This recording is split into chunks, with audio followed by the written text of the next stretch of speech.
नमस्कार दोस्तों, मेरा नाम आर्यन सिंघल है और मैं एक सेबी रजिस्टर्ड इन्वेस्टमेंट एडवाइजर हूँ। दोस्तों, हम अपनी इस रियल एस्टेट एजुकेशनल प्रोग्राम की सीरीज को कंटिन्यू रखते हैं और आज के इस वीडियो में हम सीखेंगे रेंटल यील्ड्स के बारे में कि रेंटल यील्ड्स क्या होता है। और दोस्तों, हम इसी वीडियो में एक वैल्यूएशन मेट्रिक के बारे में बात करेंगे कि सपोज अगर मेरे को कंपेयर करना हो कि दो प्रॉपर्टीज में से कौन सी प्रॉपर्टी बेटर है इन टर्म्स ऑफ इन्वेस्टमेंट, तो वो हम कैसे निकाल सकते हैं। प्रेमाइसेस ये रहेगा इस वीडियो का।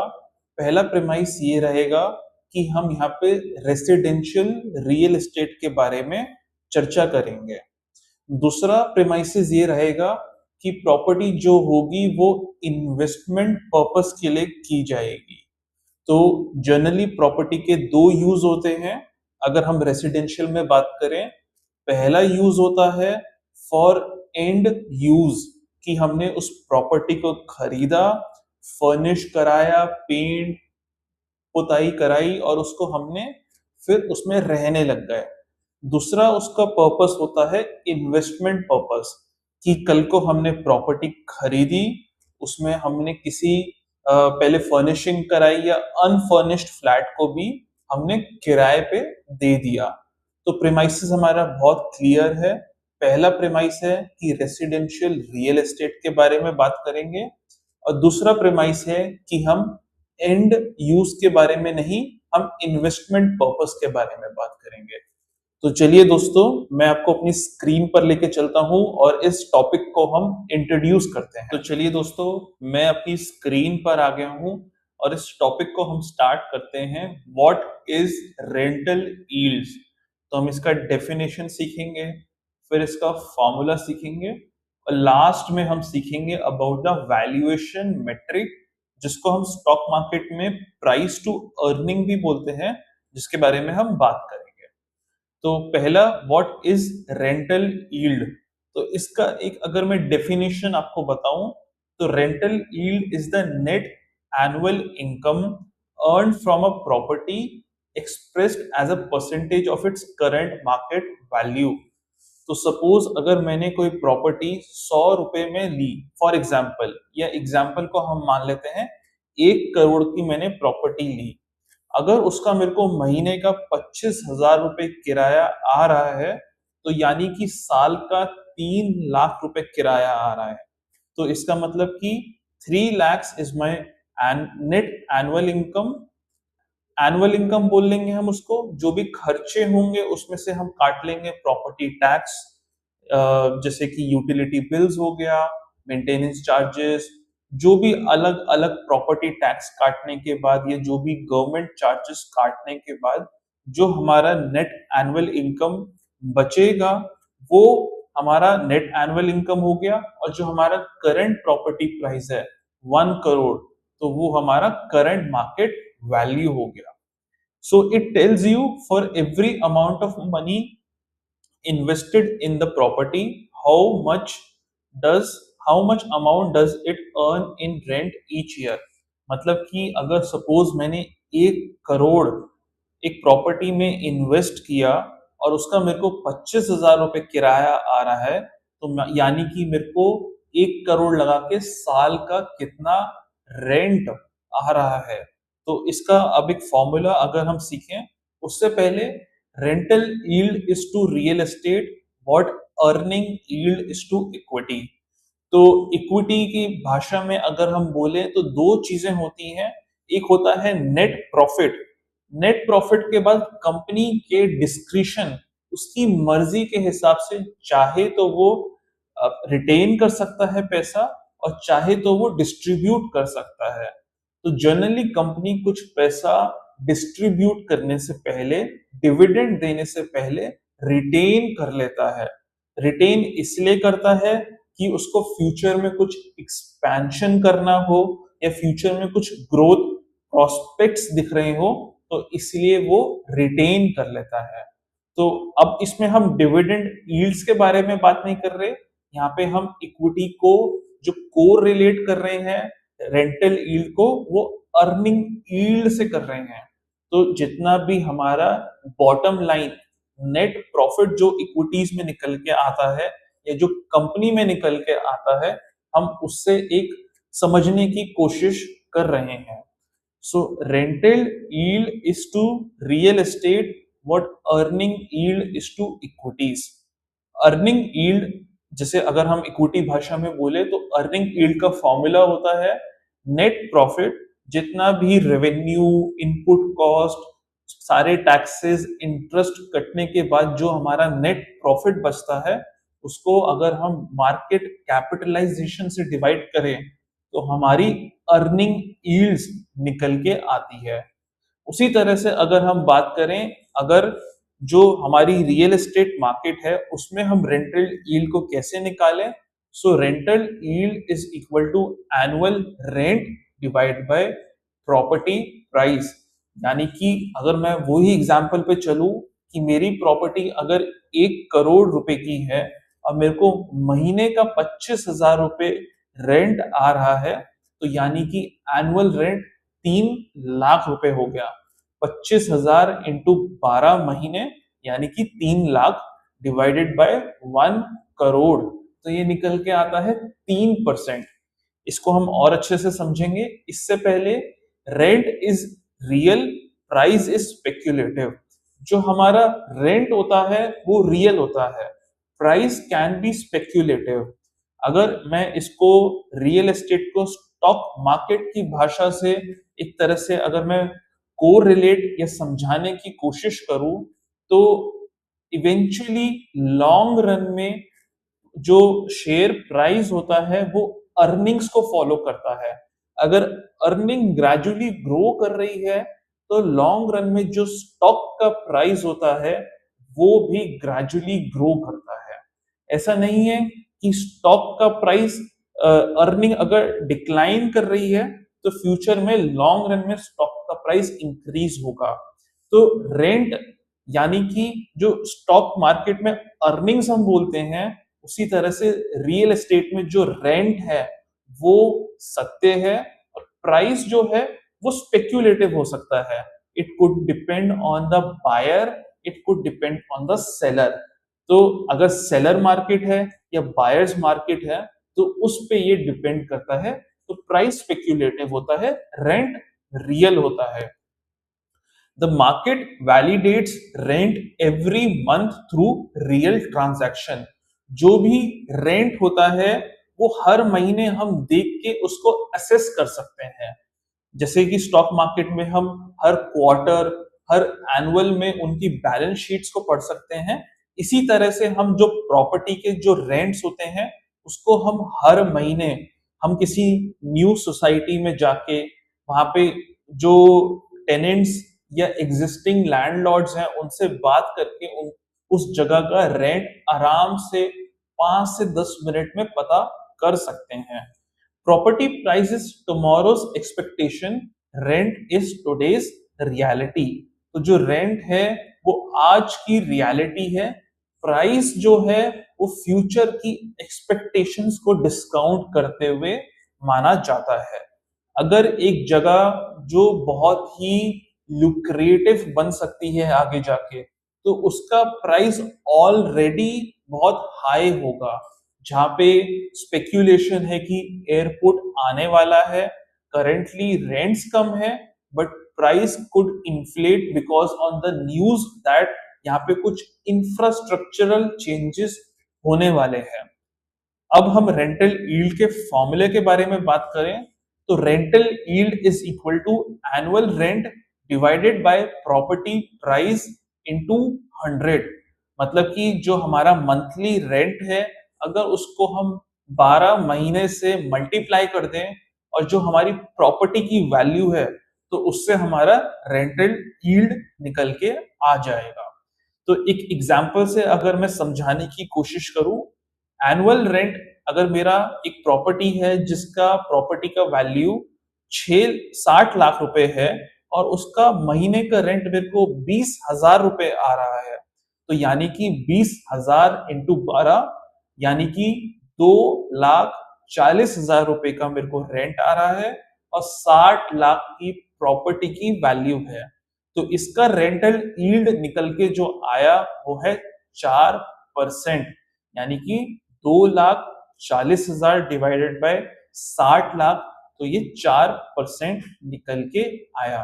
तो मोटा मोटी हमें रेंटल यील्ड का फॉर्मूला जो है वो फिंगर टिप्स पे पता होना चाहिए कि जितना मैं साल का रेंट कमा रहा हूं और डिवाइडेड बाय द प्रॉपर्टी की जो वैल्यू है इनटू 100।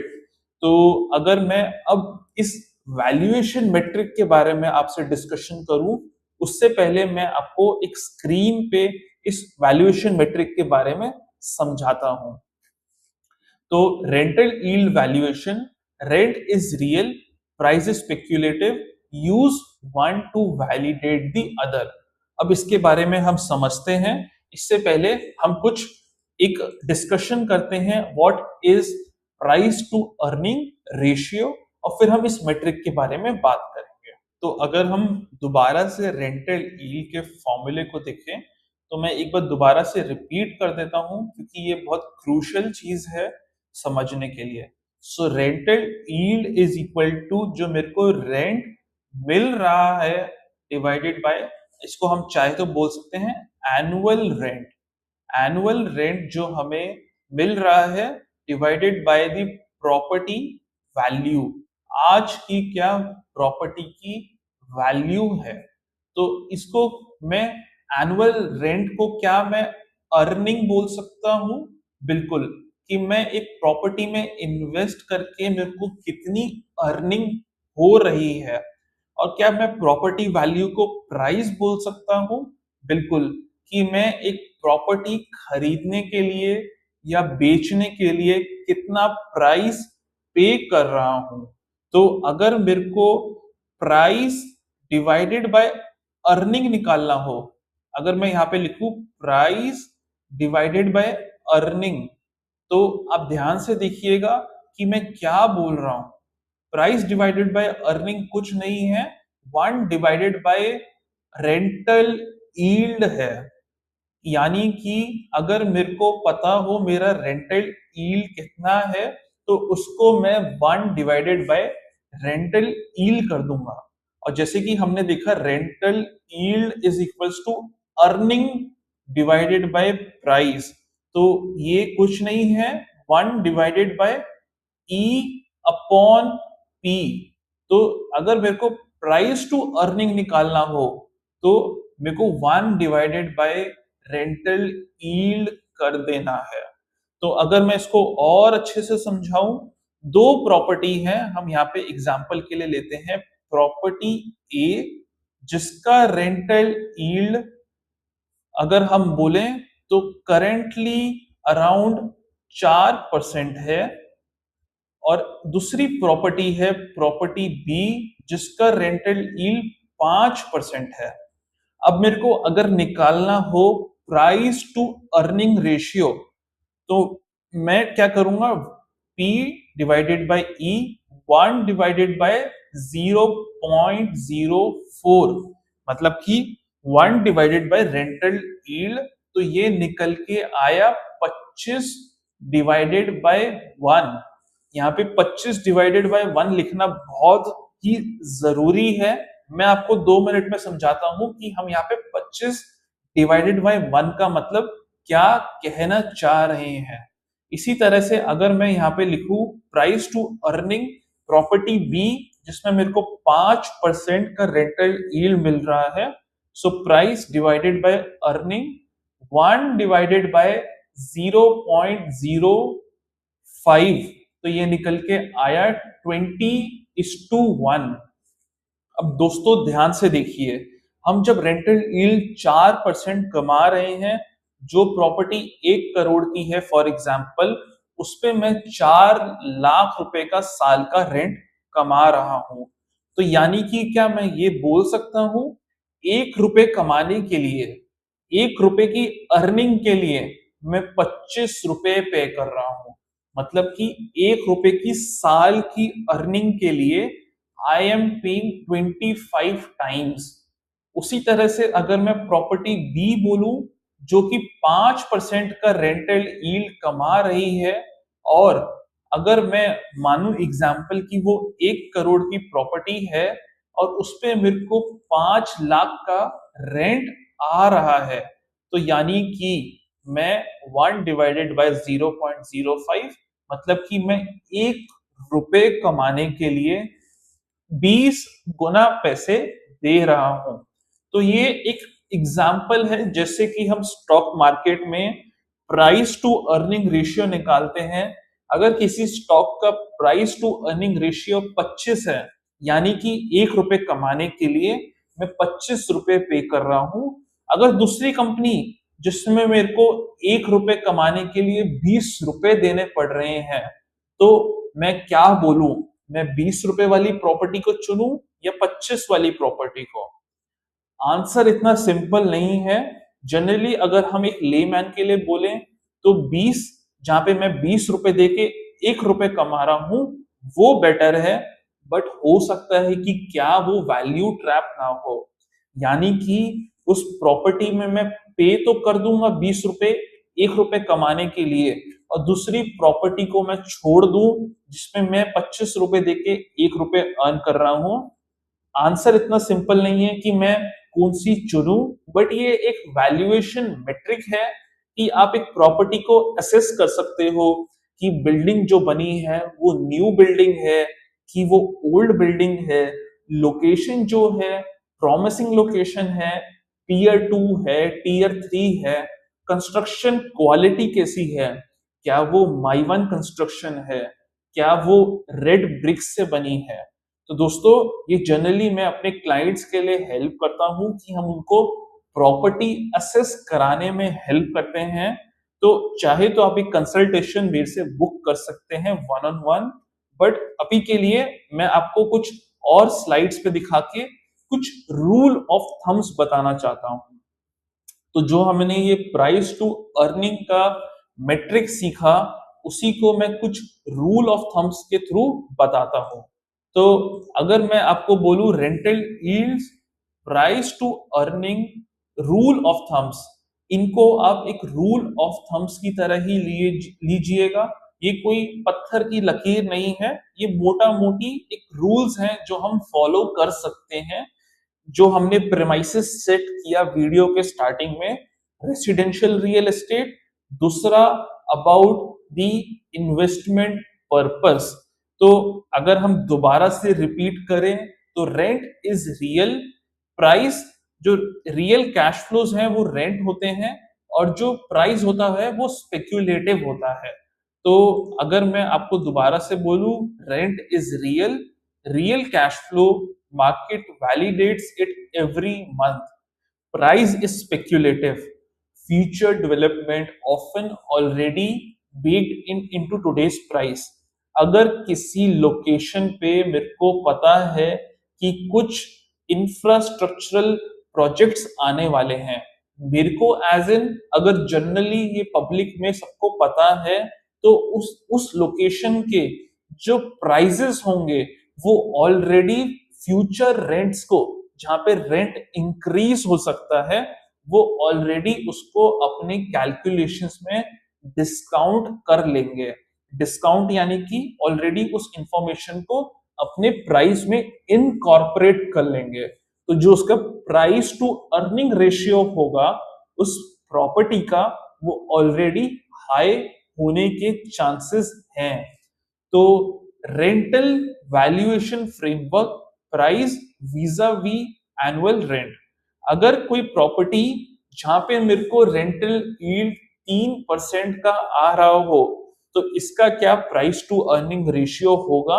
उसका प्राइस टू अर्निंग रेशियो होगा 1/0.03, यानी कि मैं 33:1 बोल रहा हूं कि 1 रुपए कमाने के लिए मैं 33 रुपए पे कर रहा हूं।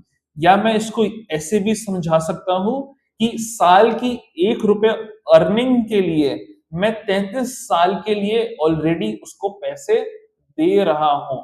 So property price more than 33 times annual rent, market pricing too much future growth avoid unless you have a specific non-financial reasons can also reflect mature supply constraint markets. तो अगर यहाँ पे कोई आपको प्रॉपर्टी मिल रही हो जहाँ पे कि 3% रेंटल यील्ड है, तो उसका प्राइस टू अर्निंग है 33:1, मतलब 1 रुपए कमाने के लिए 33 रुपए भरने पड़ रहे हैं। ऐसी ऐसी प्रॉपर्टी भी होती हैं जहाँ पे 2%, 1%, 1.5% रिटर्न जो रेंटल यील्ड है वो मिल रहा है। तो हम ये कहना चाह रहे हैं कि अगर प्राइस टू अर्निंग 33:1 से ज्यादा है, या दूसरी भाषा में रेंटल यील्ड 3% से कम है, तो उस प्रॉपर्टी को आप अवॉइड कर सकते हैं। ये रूल ऑफ थंब है, कोई पत्थर की लकीर नहीं है। दूसरी, हम कंसिडर क्या कर सकते हैं, अगर रेंटल यील्ड 3% से ज्यादा है, तो इसका मतलब प्राइस टू अर्निंग जो है वो 33:1 से कम है।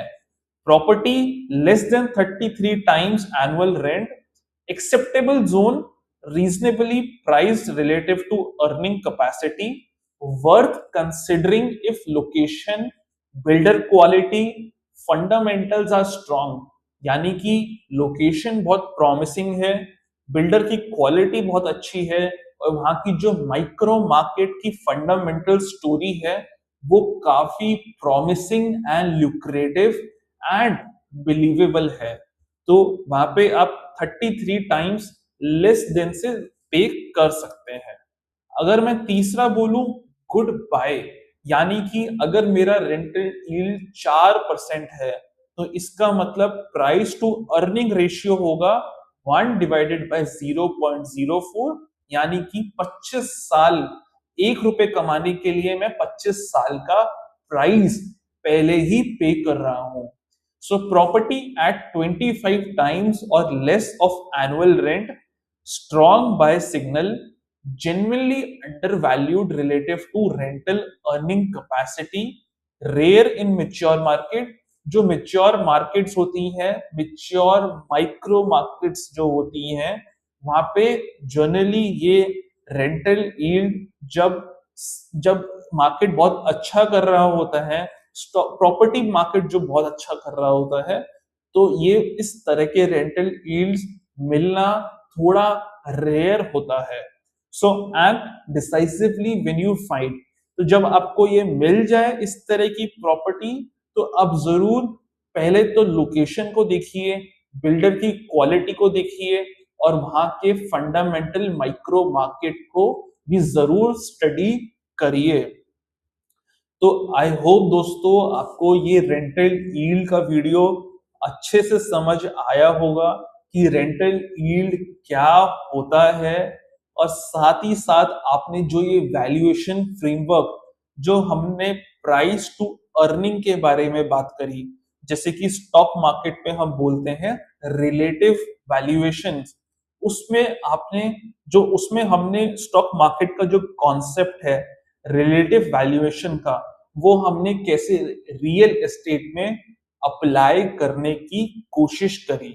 अगर आपके कोई डाउट्स हैं, कोई क्वेरीज हैं, तो जरूर आप कमेंट सेक्शन में लिखिए। और अगर आपको कनेक्ट करना है for any consultation regarding real estate, तो 1-on-1 करने के लिए मेरा नंबर डिस्क्रिप्शन बॉक्स में है। Thank you so much.